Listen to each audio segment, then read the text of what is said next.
ఒక చిన్న పల్లెలో రామయ్య అనే రైతు ఉండేవాడు. అతను ఎంతో కష్టపడి పొలాలను దున్ని అన్నం పండించేవాడు. రామయ్యకు భార్య లక్ష్మమ్మ, నలుగురు కొడుకులు రామచంద్రుడు, కృష్ణయ్య, వెంకయ్య, సుబ్బయ్య మరియు ఇద్దరు కూతుర్లు సీత, గీత. వీళ్ళందరూ కలిసి పెద్ద కుటుంబంలా జీవించేవారు. కుటుంబం పెద్దదైనా అందరిలోనూ ఐకమత్యం ఉండేది. ఉదయం లేవగానే అందరూ కలిసి పనులు పంచుకొని చేసేవారు. పెద్ద కొడుకు రామచంద్రుడు పొలంలో పనికి వెళ్ళేవాడు. రెండో కొడుకు కృష్ణయ్య పశువులను చూసుకునేవాడు. మూడో కొడుకు వెంకయ్య ఇంటికి కావలసిన సరుకులు తెచ్చేవాడు. చిన్నవాడు సుబ్బయ్య తండ్రి దగ్గర కొత్త పనులు నేర్చుకునేవాడు. అదేవిధంగా అమ్మాయిలు లక్ష్మమ్మకు ఇంట్లో పనులు సహాయం చేసేవారు. వాళ్ళ ఇంట్లో ఎల్లప్పుడూ నవ్వులు వినిపించేవి.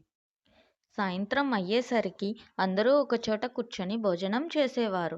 తాతయ్య పిల్లలకు పూర్వకాల కథలు చెప్పేవాడు. పిల్లలు కేరింతలు కొడుతూ ఆడుకునేవారు.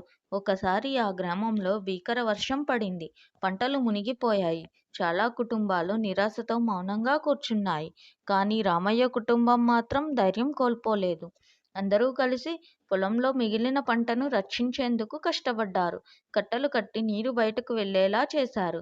మళ్ళీ కొత్త విత్తనాలు వేసి కష్టపడి పంటను పండించారు. ఆ కష్టానికి ఫలితం దొరికింది. పంట బాగా వచ్చి వాళ్ళు మాత్రమే కాకుండా ఊర్లో ఇబ్బంది పడిన వారికి కూడా సహాయం చేశారు.